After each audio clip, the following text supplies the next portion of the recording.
गरीब डोसे वाली। कविता अपने छोटे से घर में अपने पति राहुल और बेटे अमित के साथ रहा करती थी। अमित अभी केवल 8 साल का था और राहुल का सपना था कि वो अपने बेटे को पढ़ाई करने के लिए शहर भेज सके। कविता, हमारा अमित पढ़ाई में बहुत अच्छा है।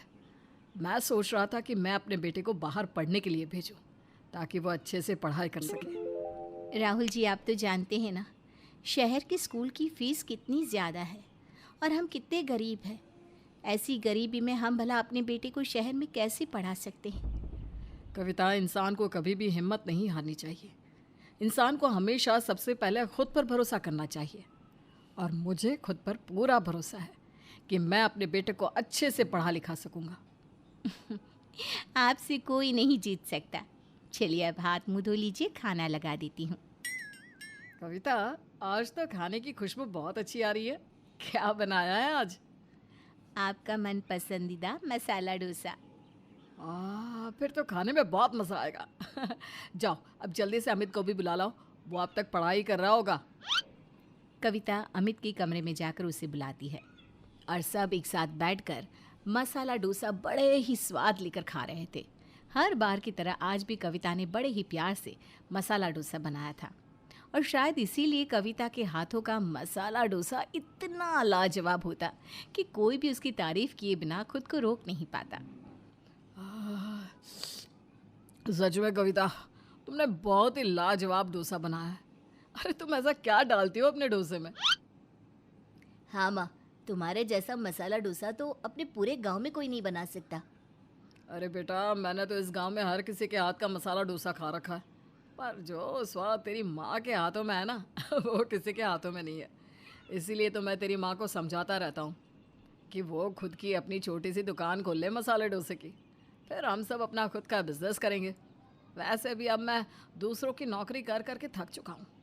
अब और नहीं सुना जाता मालिक का ताना। भूलिए मत, अपना काम शुरू करने के लिए पैसों की ज़रूरत होती है और वैसे भी मेरा मन नहीं करता, मुझसे नहीं होगा। उल्टा मुझे तो डर लगता है कि मैं इतने पैसे लगाऊं और मेरा काम नहीं चला तो। ना बाबा ना, हम जैसे हैं वैसे ही अच्छे हैं। इस तरह से कविता अपने पति के इस आइडिया को ठुकरा देती है, जिस वजह से राहुल भी कविता को अब डोसा बेचने के लिए फोर्स नहीं करता। इसी तरह कुछ दिन बीत जाते हैं और एक दिन। क्या हुआ जी, आज आप इतने परेशान क्यों नज़र आ रहे हैं? सब कुछ ठीक तो है ना? कविता, कुछ ठीक नहीं है। अमित 8वीं पास करने वाला है। मैंने सोचा था कि इस साल जब हमारा अमित 8वीं की परीक्षा दे देगा तो मैं उसे शहर भेज दूंगा, पर पर मेरी नौकरी चली गई। लगता है अब मेरा सपना अधूरा रह जाएगा। आप ऐसा क्यों कहते हैं? नौकरी ही तो थी, एक गई है दूसरी मिल जाएगी और आपका सपना भी ज़रूर पूरा होगा। क्या हुआ अगर इस साल हमारा बेटा शहर पढ़ने के लिए नहीं जा पाएगा? हम 10वीं पास होने के बाद उसे शहर भेज देंगे। कविता की बात सुनकर राहुल कुछ नहीं कहता। अब इसी तरह से 3-4 दिन बीत जाते हैं और एक दिन राहुल कविता से कहता है, कविता, मैंने कुछ पैसे इस साल जोड़ कर रखे थे अमित को शहर पढ़ाई करने के लिए, लेकिन अब वो तो नहीं जा पाएगा।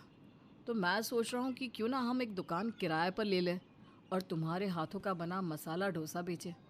देखना, तुम्हारे हाथों के बने मसाले डोसे बहुत जल्द पूरे गांव में फेमस हो जाएंगे और हमारी बहुत अच्छी आमदनी भी होगी। राहुल जी, आप बात को समझती क्यों नहीं हैं?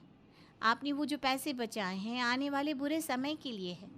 अगर आप उन पैसों को ऐसे कामों में लगा देंगे तो वो बर्बाद हो जाएंगे। आप जानते हैं ना कि मेरे बस की नहीं है अपने डोसे का बिजनेस करना। मैंने कभी भी इतने लोगों के लिए मसाला डोसा नहीं बनाया और अगर मैं नहीं कर पाई तो हमारे सारे पैसे डूब जाएंगे, हम रोड पर आ जाएंगे। कविता, एक बार हिम्मत तो करो। अगर तुम इसी तरह से डरती रहोगी तो आगे कैसे बढ़ोगी? राहुल कविता को काफ़ी समझाता है, पर कविता उसकी एक नहीं सुनती। वहीं दूसरी ओर काम ना मिलने की वजह से राहुल अब डिप्रेशन में चला जाता है और एक दिन जब राहुल काम की तलाश में रोड पर जाता है तो उसका एक्सीडेंट हो जाता है और मौके पर ही उसकी मौत हो जाती है। राहुल के जाने के बाद कविता पर दुखों का पहाड़ टूट पड़ता है। कविता के लिए अब अकेले घर चला पाना मुश्किल हो रहा था, इसलिए वो राहुल के बचाए हुए सभी पैसे भी खर्च कर देती है। राहुल ने जो बचत करी थी वो सारी खत्म हो गई। अब मैं उनका सपना कैसे पूरा करूंगी? अपनी हालत देखकर तो मुझे लगता है कि अमित को आगे पढ़ा पाना भी मेरे लिए मुश्किल है। कविता ये सब कुछ सोचकर परेशान हो ही रही थी, तभी वहाँ अमित आ जाता है। अपनी माँ को परेशान देखकर उससे कहता है, माँ तुम इतनी परेशान क्यों हो? कविता अपनी सारी परेशानी अमित को बताती है, जिसके बाद अमित अपनी माँ से कहता है, माँ तुमने इतनी गरीबी, इतना दुख देखा है, खुद पर भरोसा रखो, कोशिश करने वालों की कभी हार नहीं होती। और तुम चाहती हो ना कि पापा का सपना पूरा हो, इसलिए मेरी मानो, बचे हुए इन पैसों से और अपने गहनों को बेचकर पापा का सपना पूरा करो और मसाला डोसा बेचना शुरू करो। मैं आपके साथ हूँ। अब कविता के पास और कोई रास्ता भी नहीं था। वो अपने बेटे के साथ मिलकर थोड़े पैसों से एक छोटी सी रेहड़ी लेती है और घर के बाहर मसाला डोसा बेचने लगती है। कुछ ही दिन बाद वो शाम को बाजार में जाकर भी मसाला डोसा बेचने लगती है। इसी तरह से 6 महीने के अंदर अंदर कविता के ग्राहक बन जाते हैं। अब वो सुबह शाम कविता से ही मसाला डोसा लेते और इस तरह से कविता का मसाला डोसा भी फेमस हो जाता है। ऐसे ही एक दिन, कमाई तो अच्छी हो गई है, लगता है इस साल अमित के पापा का सपना पूरा हो जाएगा। इस बार 10वीं की परीक्षा देते ही मैं अमित को शहर भेज दूंगी और अकेले ही अपना मसाला डोसा बेचने का काम देखूंगी। कविता ये सब सोच रही होती है कि तभी वहाँ अमित आता है और अपनी माँ के चेहरे पर खुशी देखकर कहता है, माँ आज तो तुम बहुत खुश हो, क्या बात है? अमित बेटा, मुझे लगता था मैं ये काम नहीं कर पाऊंगी, पर तेरे साथ की वजह से आज मुझ में इतना आत्मविश्वास आ चुका है कि अब मैं अकेले अपना मसाला डोसा बेचने का काम कर सकती हूँ। हमारी आमदनी भी पहले से काफ़ी अच्छी हो गई है, तो मैं सोच रही हूँ कि अब तुझे आगे की पढ़ाई करने के लिए शहर भेज दूँ। तेरे पापा भी तो यही चाहते थे कि तू शहर जाकर पढ़े लिखे और एक बहुत बड़ा आदमी बने। पर माँ, मैं आपको ऐसे अकेला छोड़कर कैसे जा सकता हूँ? इस समय पर तो आपको मेरी बहुत ज़रूरत है। अमित बेटा तू फिक्र ना कर, अब तेरी माँ डरपोक नहीं रही। तूने अपनी माँ को आत्मनिर्भर बना दिया है। तुझे नहीं पता, पर मैंने किराए पर दुकान खरीद ली है और आज ही मेरे पास 2 औरतें आई थी। उन दोनों को मैंने अपने पास काम पर भी रख लिया है। अब तेरी गैर मौजूदगी में वो दोनों औरतें मेरी मदद करेंगी और बदले में मैं उन्हें तनख्वाह दूंगी।